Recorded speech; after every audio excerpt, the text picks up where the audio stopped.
ماضی۔ عباس گھر واپس آیا اور اپنی گھبراہٹ مٹانے کے لیے سیدھا کچن میں جا کر پانی پینے لگا۔ وہ ابھی اس گاڑی والے کو مل کر آیا تھا جس نے شہاب بیگ اور اس کی بیوی کو اپنے ٹرک سے اڑا دیا تھا۔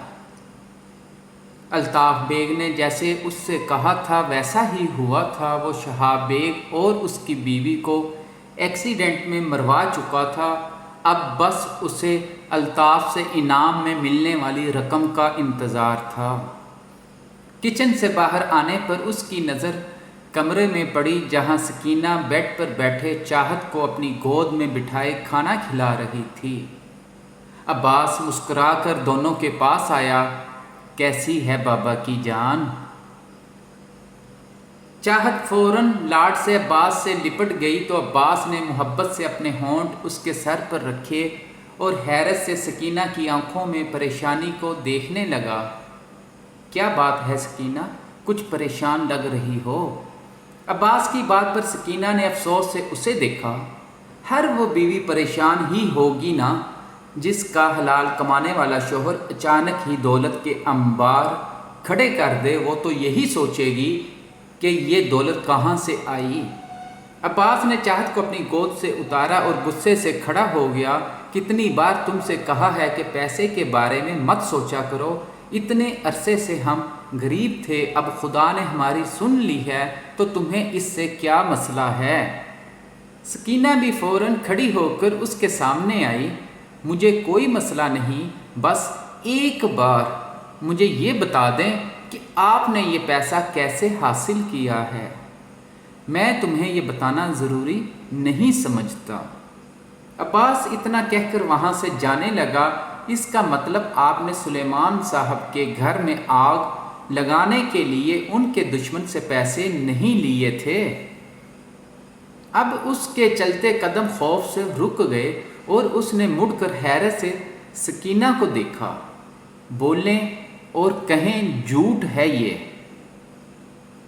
سکینہ زارو قطار روتے ہوئے کہہ رہی تھی اور اپنی ماں کو روتے دیکھ کر چاہت خوف سے اس کی ٹانگوں سے چمٹ گئی۔ کس نے کہی تم سے یہ بات؟ کسی نے کہی ہوتی تو کبھی بھی اس کا یقین نہیں کرتی، لیکن افسوس تو یہ ہے کہ اپنے گنہگار کانوں سے آپ کو ہی یہ کہتے سنا ہے۔ عباس نے اضطراب سے اپنے چہرے پر ہاتھ پھیرا۔ تمہیں کوئی غلط فہمی ہو رہی ہے، ایسا کچھ نہیں۔ سکینہ نے افسوس سے اپنے شوہر کو دیکھا اور اس کا ہاتھ پکڑ کر چاہت کے سر پر رکھ دیا۔ یہی بات اپنی بچی کے سر کی قسم کھا کر کہیں آپ۔ عباس نے بے یقینی سے سکینہ کو دیکھا اور اپنا کانپتا ہاتھ چاہت کے سر سے ہٹا دیا۔ تو کیا کرتا میں؟ غربت کی زندگی سے تنگ آ چکا تھا۔ میری اور تمہاری تو خیر تھی، لیکن اپنی بچی کو ہر دوسری چیز کے لیے ترستے نہیں دیکھ سکتا تھا۔ اس دنیا میں انصاف نہیں ہے سکینہ۔ حلال کمانے والا بس ایڑیاں رگڑتا رہتا ہے۔ سکینہ نے فوراً چاہت کو اس سے دور کر کے اپنی باہوں میں اٹھا لیا۔ اعتراف کرنے کا شکریہ۔ اتنا کہہ کر سکینہ نے دروازے کی جانب دیکھا۔ تم دونوں کو یقین نہیں ہو رہا نا کہ تمہارے عباس چچا ایسا کر سکتے ہیں؟ لو ثبوت تمہارے سامنے ہے۔ عباس نے سہم کر دروازے کی جانب دیکھا تو اس کی نظر فرزام اور بہرام پر پڑی جو اسے بے انتہا نفرت سے دیکھ رہے تھے۔ اس شخص سے نہ تو میرا کوئی تعلق ہے نہ ہی چاہت کا، یہ صرف تمہارا گنہگار ہے۔ اتنا کہہ کر سکینہ چاہت کو لے کر وہاں سے چلی گئی اور عباس خوف سے دونوں بھائیوں کو دیکھنے لگا۔ بہرام صاحب میری بات۔ عباس نے کچھ کہنا چاہا لیکن اس سے پہلے ہی فرزام آگے بڑھا اور ایک زوردار مکہ اس کے منہ پر مارا۔ کیوں کیا تم نے ایسا؟ بولو۔ پیسے کے لیے؟ صرف پیسے کے لیے ہمارا پورا جہان اجاڑ دیا؟ فرزام نفرت سے کہتے ہوئے عباس کو بری طرح سے مار رہا تھا، جبکہ بہرام بس خاموشی سے کھڑا یہ منظر دیکھ رہا تھا۔ مجھے معاف کر دیں فرزام صاحب، میں لالچ میں آ گیا، مجھے معاف کر دیں۔ عباس نے روتے ہوئے فرزام کے آگے ہاتھ جوڑے، لیکن فرزام کو خود کو مارنے سے نہیں روک سکا۔ فرزام ایک 17 سالہ بچہ ضرور تھا، لیکن وہ اتنا کمزور نہیں تھا کہ عباس سے زیر ہو جاتا۔ فرزام بس۔ بہرام کی آواز پر فرزام نے نفرت سے ایک ٹانگ عباس کے پیٹ میں ماری اور اس سے دور ہو گیا۔ بہرام زمین پر پڑے عباس کے پاس آیا اور گھٹنوں کے بل اس کے پاس بیٹھ گیا۔ کس کے کہنے پر کیا تم نے ایسا؟ عباس نے سہم کر ان دونوں بھائیوں کو دیکھا۔ الطاف حیدر بیگ۔ اس نام پر فرزام نے نفرت سے اپنا ہاتھ دیوار میں مارا، یعنی ان کی دنیا اجاڑنے والا اور کوئی نہیں، ان کا سگا باپ تھا۔ سکینہ نے انہیں یہ تو بتایا تھا کہ عباس نے کسی سے پیسے لے کر یہ کام کیا تھا، لیکن اسے اس شخص کا نام یاد نہیں تھا۔ عباس کی زبان پر الطاف کا نام ان کے دل میں اپنے باپ کے لیے بہت گہری نفرت چھوڑ گیا۔ الطاف نے مجھے اپنے پاس بلایا اور مجھے کافی سارے پیسے دے کر کہا آپ کے گھر میں آگ لگانی ہے۔ عباس نے روتے ہوئے بتانا شروع کیا۔ پہلے میں نہیں مانا، لیکن اس نے میرے سامنے ایک بڑا سا بیگ پیسوں کا رکھا تو میرے دل میں لالچ آ گیا۔ اتنا کہہ کر عباس پھوٹ پھوٹ کر رونے لگا۔ اس رات میں نے چھپکے سے آپ سب کے کھانے میں نیند کی دوائی ملا دی تاکہ کوئی جاگ کر آگ سے نہ بچ پائے۔ فرزام اب غصے سے ادھر ادھر ٹہل رہا تھا۔ اگر بہرام نے اسے روکا نہ ہوتا تو وہ عباس کی جان لے لیتا۔ پھر میں نے سب ملازموں کو جھوٹ بولا کہ صاحب نے انہیں گھر جانے کا کہا ہے، اور آدھی رات ہوتے ہی میں نے ہر جگہ پیٹرول ڈال کر آگ لگا دی اور وہاں سے چلا گیا۔ عباس نے اپنا چہرہ زخمی ہاتھوں میں چھپا لیا اور رونے لگا۔ الطاف صاحب نے مجھے اس کام کے 10 لاکھ روپے دیے۔ عباس نے سر اٹھا کر بہرام کو دیکھا، جس کے چہرے پر کوئی تاثر نہیں تھا، اور اس کی یہ سرد مہری عباس کو مزید ڈرا رہی تھی۔ مجھے معاف کر دیں بہرام صاحب، مجھ سے غلطی۔ عباس نے ہاتھ جوڑ کر کہا، لیکن بہرام نے ایک بندوق نکال کر عباس کے ماتھے پر رکھ دی تو عباس کے ساتھ ساتھ فرزام کی آنکھیں بھی حیرت سے پھیل گئی۔ ہم سے ہمارا جہان چھین کر معافی مانگ رہے ہو کیا؟ کیا لگتا ہے تمہیں معاف کر دوں گا میں؟ بہرام کے سوال پر عباس خوف سے تھر تھر کانپنے لگا، جبکہ بہرام اب بندوق اس کے سینے پر رکھ چکا تھا۔ سلیمان خان زادہ کی تربیت ایسا کرنے سے روکتی ہے مجھے۔ فرزام نے بہرام کو دیکھا، جس کے بے تاثر چہرے پر ذرا سی بھی شکن نہیں تھی۔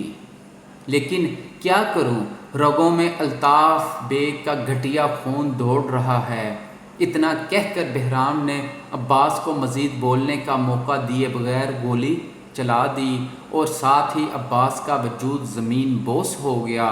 بہرام نے اٹھ کر وہ بندوق واپس چھپا لی اور باہر جانے لگا۔ بہرام یہ گن۔ بہرام نے فرزام کے سوال کا کوئی جواب نہیں دیا اور خاموشی سے باہر آ گیا۔ باہر آتے ہی اس کی نظر سکینہ پر پڑی، جو چھوٹی سی چاہت کو اپنے سینے سے لگائے پھوٹ پھوٹ کر رو رہی تھی، جبکہ چاہت سہم کر بہرام کو دیکھ رہی تھی۔ اس چھوٹی سی جان کو دیکھ بہرام کو اندازہ ہوا کہ وہ اپنے غصے میں کیا کر گزرا تھا۔ اس نے چاہت کے ساتھ وہی کیا جو عباس نے ان دونوں کے ساتھ کیا تھا۔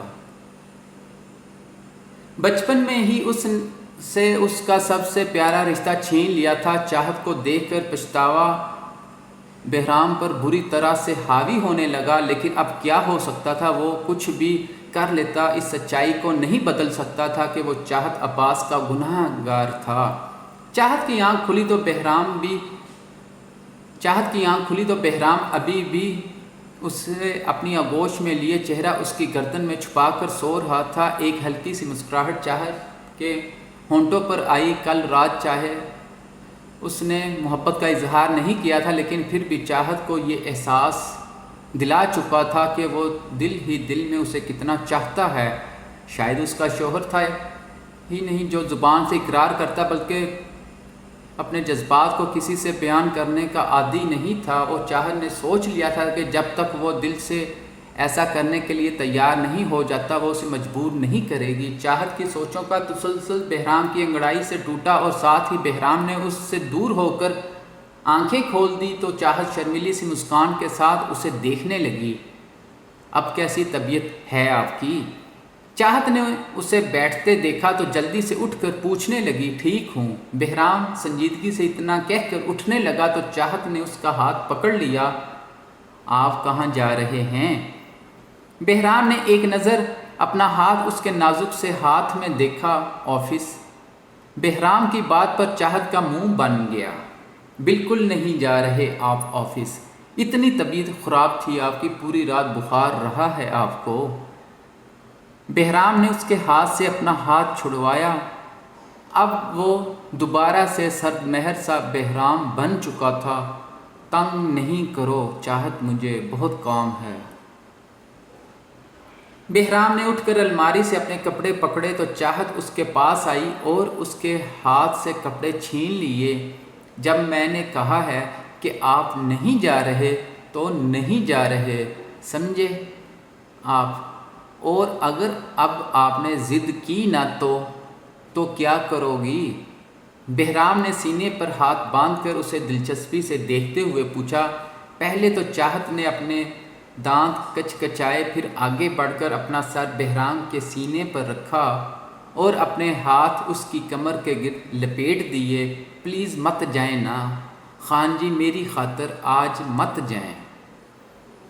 بہرام نے حیرت سے اس کی اس پیش قدمی کو دیکھا اور پھر تھوڑی سے پکڑ کر اس کا چہرہ اوپر کیا۔ میں تو تم پر ظلم کرتا ہوں نا، بہت برا ہوں میں، پھر کیوں ہے تمہیں میری پرواہ؟ میں جیوں یا مروں، کیا فرق؟ بہرام کے سوال پر چاہت کی آنکھیں حیرت سے پھیل گئی اور اس نے فوراً اپنا ہاتھ بہرام کے منہ پر رکھا۔ ایسا مت کہیں خان جی، آپ کو میری عمر بھی لگ جائے۔ بہرام کتنی ہی دیر اسے اپنے قریب کھڑا دیکھتا رہا، پھر اس کا ہاتھ تھام کر اسے خود سے دور کیا۔ ٹھیک ہے، نہیں جاتا آفس۔ بہرام کی بات پر چاہت کی آنکھیں حیرت سے پھیل گئی۔ آج زندگی میں پہلی بار وہ بہرام خانزادہ کو زیر کر کے اپنی بات منوانے میں کامیاب ہوئی تھی۔ جاؤ کھانا لگاؤ، میں فریش ہو کر آتا ہوں۔ چاہت نے ہاں میں سر ہلایا اور خوشی سے نیچے جانے لگی تاکہ خالہ کو کھانا لگانے کا کہہ سکے۔ سنو چاہت۔ بہرام کی آواز پر چاہت کے قدم جم گئے۔ پھر کبھی مجھ سے بات کرنا بند مت کرنا، اپنی ناراضگی میں کچھ بھی کرو مجھے پرواہ نہیں، لیکن تمہاری جسمانی یا ذہنی دوری برداشت نہیں کروں گا۔ اتنا کہہ کر بہرام واش روم میں چلا گیا اور چاہت مسکراتے ہوئے کچن میں آ کر کھانا لگوانے لگی۔ کھانے کے وقت تک وہاں بہرام کے ساتھ ساتھ مناہل اور فرزام بھی آ چکے تھے۔ میں کچھ عرصے کے لیے مناہل کو لے کر لاہور شفٹ ہو رہا ہوں بہرام۔ کھانا کھانے کے دوران فرزام کے بتانے پر بہرام نے آنکھیں چھوٹی کر کے اسے دیکھا، لیکن وہ فرزام کی آنکھوں کی چمک دیکھ کر اندازہ لگا سکتا تھا کہ مناہل نے اس پر بھروسہ کر کے فرزام کے منصوبے کو کامیاب کر دیا تھا۔ ٹھیک ہے، لیکن تم اکیلے وہاں نہیں رہو گے، میرے سب سے بھروسے مند ساتھی تمہارے ساتھ رہیں گے۔ میں نہیں چاہتا کہ تم کسی قسم کی مصیبت میں پڑو۔ بہرام کی بات پر مناہل نے سہم کر فرزام کو دیکھا۔ فکر مت کرو، حق بھی کسی میں اتنا دم نہیں کہ وہ فرزام خانزادہ کو نقصان پہنچا سکے۔ فرزام نے لاپرواہی سے کہا، اور اس کی اسی لاپرواہی سے تو بہرام کو چڑ تھی۔ لیکن آپ علیحدہ گھر کیوں لے رہے ہیں فرزام بھائی؟ یہاں ہمارے ساتھ رہیں نا آپ دونوں۔ چاہت کے افسردگی سے کہنے پر فرزام مسکرایا، کیونکہ تم میری معصوم سی بیوی پر ظلم کر رہی ہو، خود جٹھانی بن کر آرام کرتی ہو اور اس سے سارا کام کرواتی ہو۔ فرزام کی بات پر چاہت کی آنکھیں حیرت سے بڑی ہوئی۔ اللہ توبہ خان جی، جھوٹ بول رہے ہیں یہ۔ چاہت نے بہرام سے کہا، لیکن بہرام کا سارا دھیان فرزام پر تھا۔ مناہل کو مت لے کر جاؤ فرزام، وہ یہاں محفوظ رہے گی۔ بہتر یہی ہوگا کہ تم وہاں اکیلے جاؤ۔ فرزام سے دوری کے خیال سے ہی مناہل کا دل بہت زور سے دھڑکا۔ تمہیں میری من کی پرواہ کرنے کی ضرورت نہیں ہے میرے بھائی، اس کے لیے میں ہوں، اور جو کر رہا ہوں سوچ سمجھ کر کر رہا ہوں، تم اس کی فکر مت کرو۔ بہرام فرزام کی آنکھوں میں جنون کی آگ دیکھ سکتا تھا۔ شاید اسے بہرام کا مناہل کے بارے میں سوچنا تک گراں گزرا تھا۔ ٹھیک ہے، جیسے تمہاری مرضی، لیکن رشید اور میرے باقی گارڈ تمہارے ساتھ جائیں گے۔ بہرام اتنا کہہ کر اٹھ گیا تو چاہت نے جلدی سے چائے ٹرے میں رکھی اور اس کے پیچھے چلی گئی۔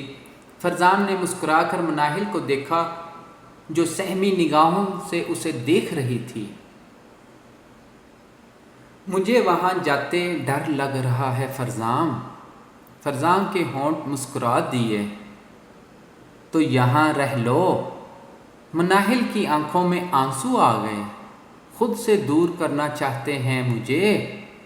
فرزام مسکرا کر اس کی جانب پلٹا اور اس کا ہاتھ پکڑ کر اسے اپنے قریب کھینچا۔ یوں ڈائننگ ہال میں اس کی اس جرأت پر مناہل کا سانس اس کے سینے میں ہی اٹک گیا۔ تم سے 1 انچ کی دوری گوارا نہیں میرا جنون، اتنے فاصلے کو کیسے برداشت کروں گا؟ تمہیں تو خواب میں بھی خود سے دور نہ جانے دوں۔ فرزام نے اس کے ہاتھ پر اپنے ہونٹ رکھے تو مناہل گھبرا کر اس سے دور ہو گئی۔ تیار رہنا من، 1 گھنٹے میں نکلنا ہے ہمیں۔ وہاں فرنش گھر کا رینج پہلے سے کر چکا ہوں۔ مناہل نے ہاں میں سر ہلایا اور خاموشی سے کھانا کھانے لگی۔ وہ نہیں چاہتی تھی کہ اس کی کسی بات پر فرزام پھر سے یہی حال میں اسے اپنی قربت دکھانے لگتا۔